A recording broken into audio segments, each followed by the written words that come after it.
Yo, what's up guys? Welcome to a brand new video by your boy Chromezone. Today I'm in a very special place, a place that I don't think any of you guys have probably seen before, but it's one of the best music studios in Sydney, and it's called Kiln Studios, and I'm so excited.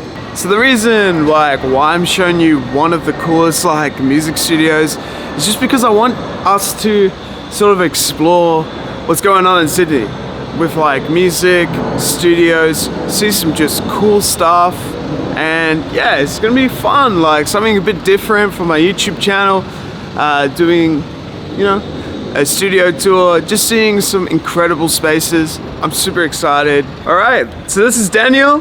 Here's the studio production assistant. Owner, co-owner. Yeah, we help manage the studio. Whoa. So we own Kiln Studios here and A Sharp over in. Oh my gosh, he is the man. Oh, we're getting our first sort of eyes in here now. Wow. Ooh. So it's like a nice little doorway. They've got a thing going on here. That's really cool. Oh, sure. So, shall we start in Studio 2? Yeah, why not? So this is jumping straight in here. This is pre-production writing space. Whoa. We've got a lot of guys doing ADR in here, kind of a lot of voiceover work, but yeah, mainly songwriting. We get quite a few guys kind of booking this space for long-term hires. They're kind of sitting here and make it their own. And that's incredible. Use this space as is. I mean, all the lighting's all variable. Yeah, right. Oh my gosh, such mood. Oh, absolutely. It's really professional. Literally what I expected it to be is what it is. It's super professional in here. It's amazing. Little vocal booth. Wow. Yeah, so that's Studio 2. Studio 2. Take you through to Studio 1. Wow. And here is Studio 1. Wow. Holy crap, guys. Turn some lights in. Oh my gosh, look at that. That's incredible. So this is where they're going to do all the mixing and stuff, isn't it? Yeah, so I guess this room's dedicated for kind of vocal overdubs. Wow. Mixing, post-production. Those are the biggest speakers I've seen in my whole entire life. Yeah, so those are the Adam Audio S5Hs, and I think we're the only studio in Australia to have a pair of them. So we're That's insane. So we're an official Adam Audio. Holy crap. Official Adam Audio reseller as well. So we help distribute alongside Federal Audio. And we're an official Adam Audio listening center as well. So you guys can come in and kind of book a listening session and have listen to all the different Adam Audio ranges, rather than kind of going to a music store and having a wall of speakers and 50 million people around you. Yeah, wow. Sit down and have a nice little dedicated listen to it all. Blow my mind. Yeah, outboard here is, not as huge a selection as A Sharp. A Sharp's got sure kind of racks and racks and racks of stuff. Yeah. But, over here, I guess it's really really defined by being kind of super collective, enough to do kind of really high quality vocal overdubs and kind of back end of mixing. It's really designed around in the box mixing. Wow. Super simple system, kind of single USB-C cable, plug it in, you've got access to all the converters, the control surfaces, all the I/O, monitor controlling and everything. At the moment, we've got 4 sets of monitors up. So we've got the S5s, we've got little Genelecs, the NS10s, and then the Avantones, which is good to switch around. And they might change from week to week depending on who we've got in or what we've got in. But yeah, that's the space. Can I grab your coffee, man? Oh yeah. The most important part of the studio. Of course. Oh, so nice. Yeah. So we're gonna do a listening test of one of my songs on these massive speakers. This is crazy. I'm unreal. But the coolest thing is the mugs, because everyone has a different mug. See, the engineer here has himself Did I get the engineer? The engineer's mug. There we go. We're playing Washed Away, so I'm super excited.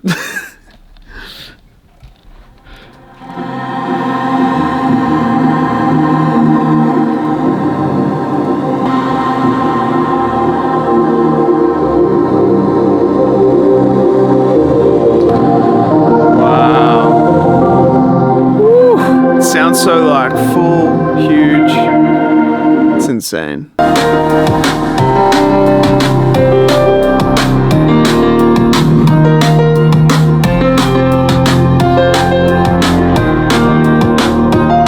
Woo!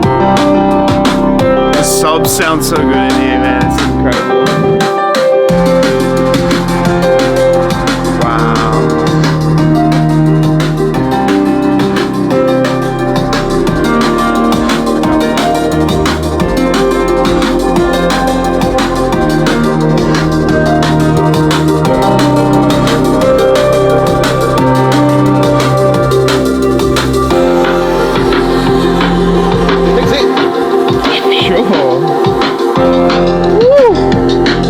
Sitting in the engineer's chair right now. This is unreal, guys. Such a crazy experience. So you can switch between like sort of the different speakers by pressing these buttons. There you go. So that's the view. Speakers too.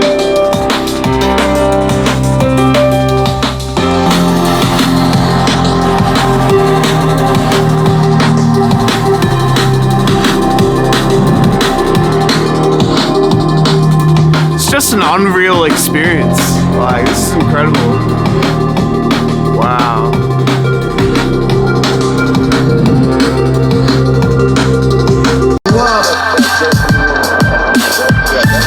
The time is ticking, but it's not too late. We have a host of outer space, hope through outer space.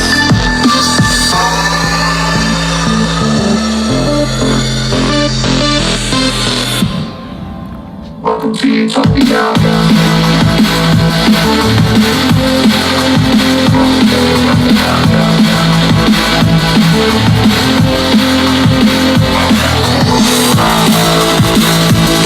That's unreal.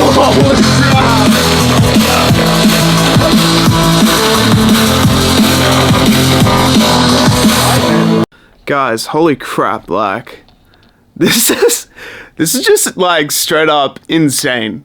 Like, I've never experienced anything like this in this like way. Just having a super good time, like so sick, straight up. Like, getting to experience these speakers, these massive speakers, it's just insane. They're huge, man. Oh my god, like, such a cool experience. I'm honestly blown away. It's so cool, honestly. So cool. So what are you doing right now? So setting up the 67 for some vocal tracking today. So it's a new Neumann Tube 67. It's a beautiful mic. Fantastic for vocals. Really good for acoustic instruments, that sort of thing as well. Have you used a 67 before? No, I've never had the opportunity. Oh man, it's good fun. Excellent. And then let's get power supply. Is there a reason why you do it upside down? Look, sometimes convenience. So a lot of the time, if they've got lyric sheets and things like that, you don't want to have this kind of big old mic stand in front of you. Also just helps with the angle sometimes, because I know, regardless of where the capsule is, as you tilt the mic slightly, it actually changes the tone color based on, as you pointed up, you get more kind of reflections off the hard palate. Sounds a little bit more nasal and bright. As you tilt it slightly further downwards, you get a bit more of that kind of chestiness. It's only very subtle, but there's enough to make a big difference in a especially in a male vocal. Yeah, wow. Huge differences in that. So you're setting up like a DI box, I believe it's called? This is the power supply for the 67, because it's a tube mic. It's got its own dedicated power supply rather than running off Fantapal. Oh right. Okay, that's really interesting. You'll see this with a lot of tube mics in particular.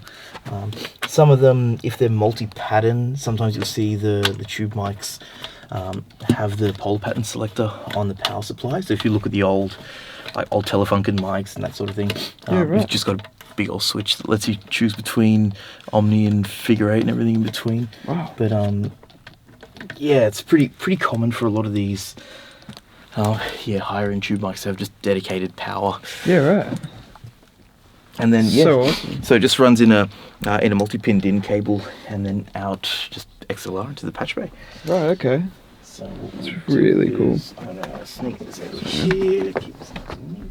It's a solid mic stand right there. Oh, absolutely. That's every good studio needs a good coffee machine And a good mic stand. So let's snake this over. There. Look at that. What a technique for setting up a mic stand. Got to make sure there's not too much cord going around. Yeah, you just know, enough. Just keep enough it clean, so it doesn't feel. so no one trips over as well. Absolutely. Still need a lot of wiggle room, but let me get that. It's feeling pretty good. Then we'll throw pop filter.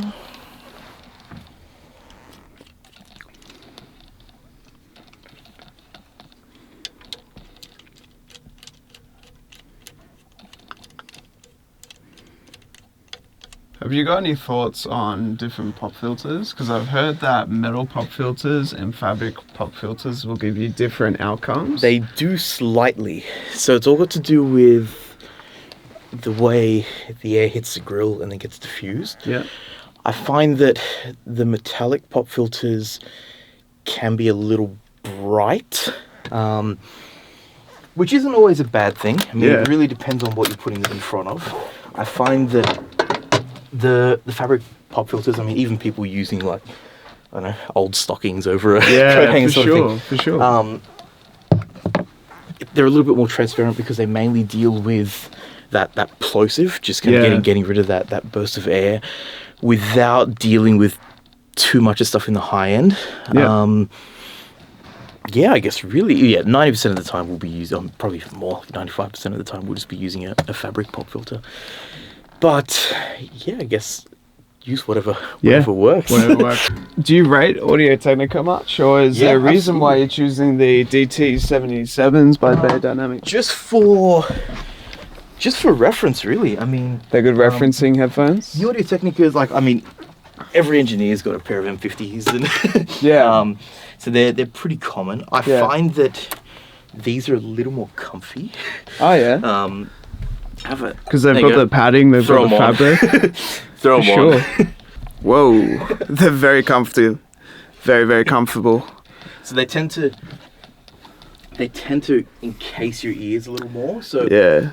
the M50s, I find, even though they are over-ear headphones, they still kind of push into your ears a little bit. Yeah. Which is great when you're mixing and doing that sort of thing. But I guess if you're wearing these for extended periods of time, they usually just sit a little bit better. You kind of forget that they're there after a while. They feel a little bit like wider. Yeah. In terms of like where the ear is. They've got the padding, more fabric, which is way more comfortable. And yeah, they're noise cancelling as well. They're really good.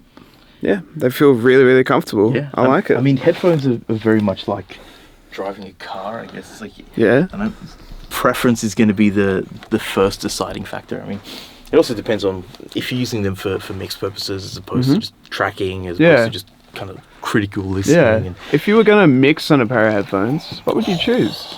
Would you choose the 1990s? I would choose the Audazes. The Ooh. I think it's the LCDX something. They are ridiculous. Yeah. If you ever have a chance to try a pair of them, I think there's I know that Federal Audio stock them up in Brisbane. Yeah. But I think there's a shop up in Newtown somewhere that will let you kind of go down and have a listen to a pair, and it's insane. I mean, They're very expensive headphones. like I'm talking, I think their top of the line ones are like $4,500 or something. Yeah. But that's like the Rolls Royce. I mean, if you don't have speakers, if you don't have a good space, get yourself a good pair of headphones. That's it. But you don't need a pair of headphones like that. You just need a pair of Audio Technicas if you can afford it. Just use what you have. Look, I reckon my suggestion is for mixing and critical listening stuff, get a really nice pair of open back headphones. Open back. I find that they help with listening fatigue quite a bit, so you don't feel as though you're kind of slamming your your ears with content for hour after hour. So like the DT 990s. Yeah, absolutely. It also helps with just the perception of low frequencies. I think if you've got your ears in close, there's no way for that to breathe at all. So actually having them open back really helps from a physics perspective as well. Oh, that's really interesting. So now we've got that in, let's do some patching. Yeah, let's do some cool patching stuff. So this is what I'm excited about. So I'm gonna keep it simple. I'm just How do you? I don't even know where to start this stuff. So this man. is a tiny little patch bay. I think the one that we've got over at A Sharp is what is it? Would it be 12 RU? Huh? Yeah, right. But that's got an SSL to interface as well. Whereas this is pretty straightforward. So we're gonna go out of the mic into the Neve 1073. Then out of that into going to the LA2A. Yep. And then from there, let's go. Actually, sorry, let's go 1176. Let's go to this one here. And then into Pro Tools. I'm also going to set them up with TalkBack into from the Grace into the Hearback system. Yep. Have you used the Hearback system before? No. I'll show you, I don't know anything about this stuff. So the cool thing about a Hearback system, I mean, in traditional studios, you kind of have the engineer dealing with all the monitoring. So if an artist wants more snare, less vocals, more of this, you kind of have to tell the engineer and they'll do all of the adjustments there.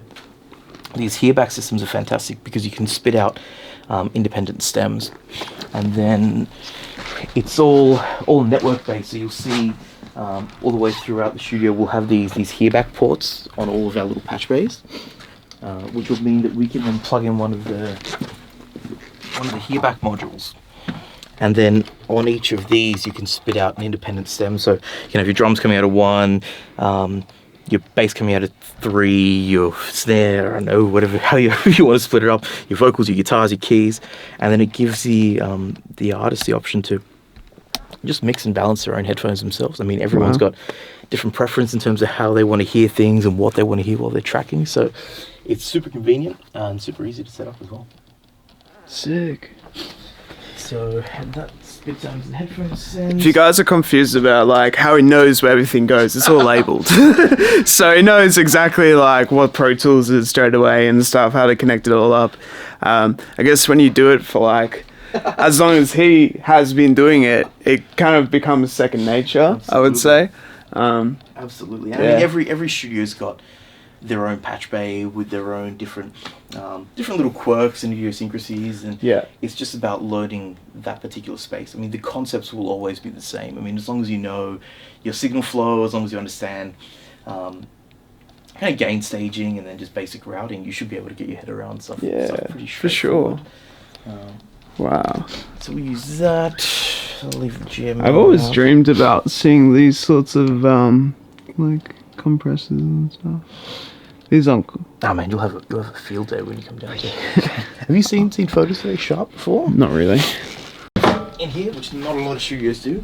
To my Why not a mono sub? So my is it to identify or? Yeah, so my background's in audio and acoustics. So I've done my master's in architectural acoustics. Yeah, right. And there's been a whole lot of research done on the benefits of having dual subs. Not just the more you know. Yeah, not just for this this whole idea of kind of listener envelopment, so this idea of feeling like you're in the mix, but also just that portrayal of when you're listening to music, you don't always sum the low end into a single channel. So having an independent subs is the same way they've been treating live sound systems for years. I mean, you've always got top boxes and your subs as a dedicated side, as a dedicated send. Rather than having your tops in stereo and then all of a sudden everything under 80 hertz Yeah, some right. mono.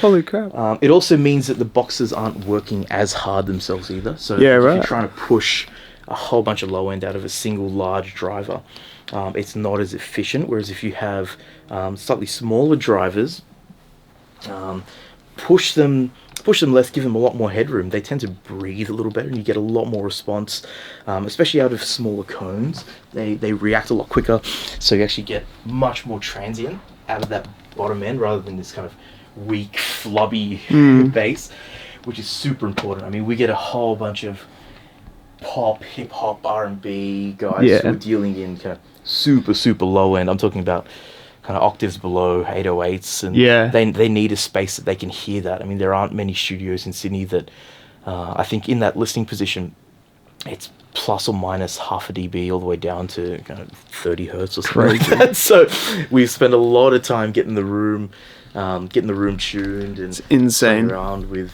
also the DSP aspect of it as well, is making sure that the subs are then time aligned to the top boxes and that everything's everything's nice and even, so there's no phase issues between them, and just that extra little bit of care that gives you the 1%.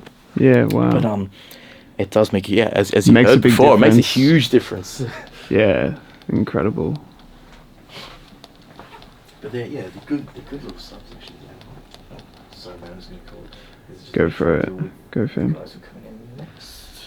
I like the diffusers as well. Yo, so straight up, this has been such an amazing experience. Really grateful for it. This has been incredible. Amazing.